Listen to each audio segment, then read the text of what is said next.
for underestimating me, huh? No, but thank you, Amy, for having me in the show. Amy had an opening just 2 days ago, so she emailed me and asked me if I wanted to be in. And I thought, oh yeah, it's Hanukkah. See, I am Jewish, I'm just really bad at it.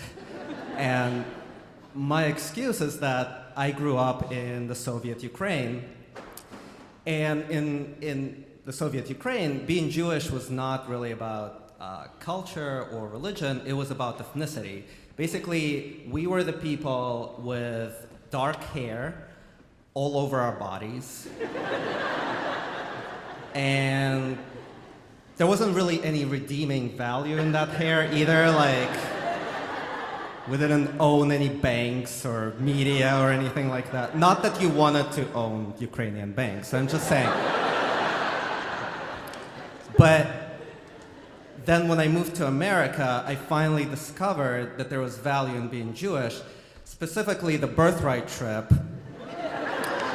which is, of course, as was mentioned, a free trip to Israel for anyone who's Jewish.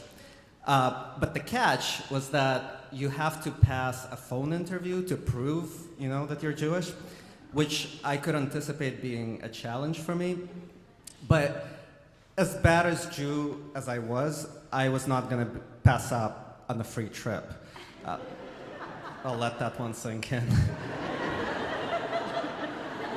Guys, listen, if we can't laugh at ourselves, then they win. You know what I mean? Anyway, so I decided to call, so I dialed the number with my trembling fingers. I'm old. I'm older than I look. We had to do that. Yeah. And it was also, like back then, the process of the interview was not what some of you younger people have gone through. It was quite an ordeal. I don't have that much time, but I'll replicate it for you in its entirety. So, hi, I want to go on a birthright trip. Are you Jewish? Yes. Welcome to the birthright trip. That was the interview.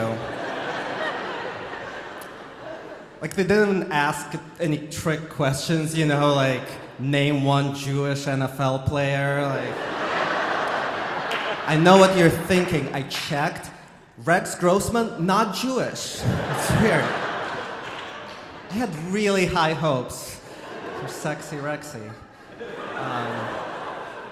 So anyway, I was really relieved to be accepted so unconditionally, as a member of the tribe. But I still had some lingering worries that I would be uncovered as not Jewy enough to go on this trip. But all worries all but dissipated when I arrived to the JFK airport in New York, and I saw the rest of my birthright group, because I could tell that I was not the only one subverting the system, okay? Like, there was this one Australian girl there with her boy. They're everywhere, man. It's just real.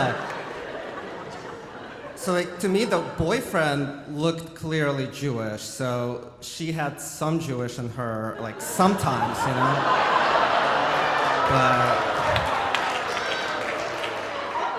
But it couldn't have been from birth, just hairless as far as I could tell, her body, just silky blonde, had hair, framing her happy, carefree face. I'm saying girlfriend wasn't Jewish, you know what I mean? So I felt better about my own imposter status until it was time to get tickets. And I saw that between us and the ticket counter, there was a line of people in uniforms, and they started to interview my group ahead of me in line. And I could overhear that they were asking questions about being Jewish. And I thought, oh, Jesus Christ. It's the birthright police.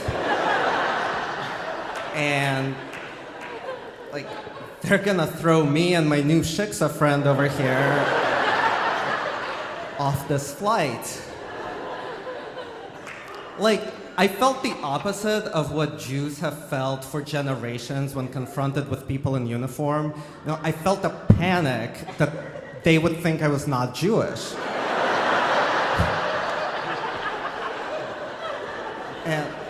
But look, it was my second international flight ever, and like my first flight to Israel.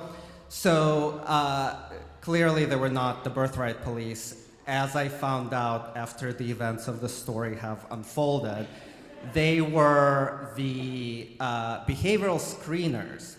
And what they do is they don't care about whether you're Jewish, they just care that you're telling the truth and, about where you're going or whatever.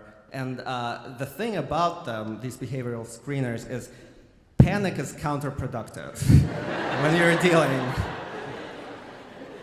But hindsight is 2020, so I approached my interrogatress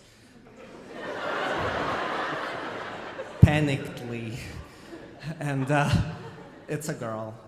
Normally, like an Israeli girl in uniform, hot, but I'm just focused on this. And her first question was, "Are you Jewish?"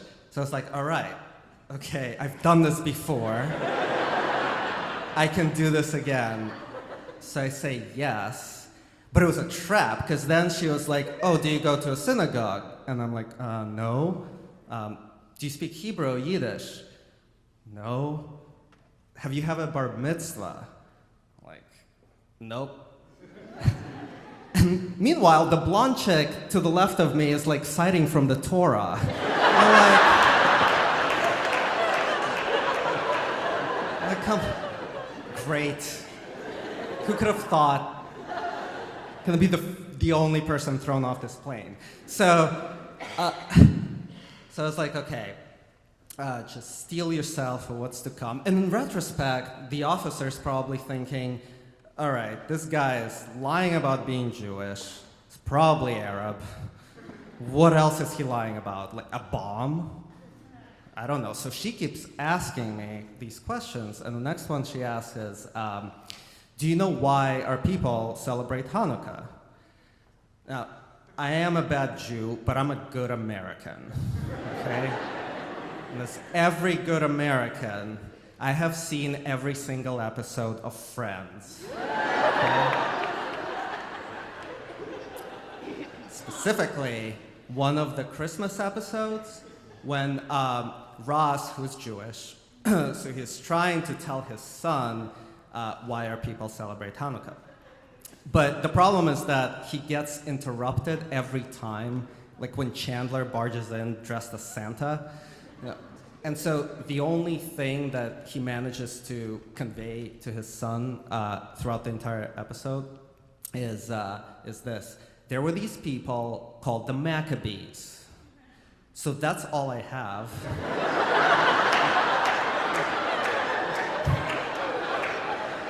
And I'm just standing there thinking, I fucking hate Chandler so much right now.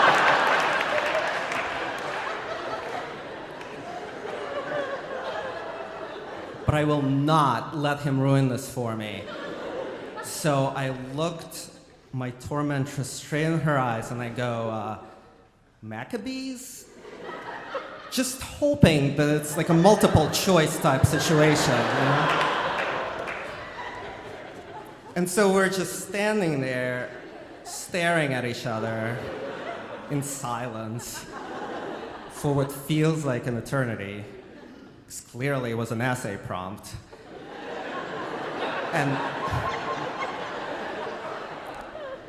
And then she just like leafs through my passport, tries to read my name and goes, oh, you're one of those Russian Jews, huh?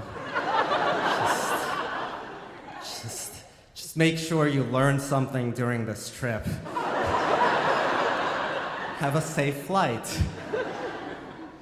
And so I did. I went, and in between, being plied with alcohol and married off to other Jews.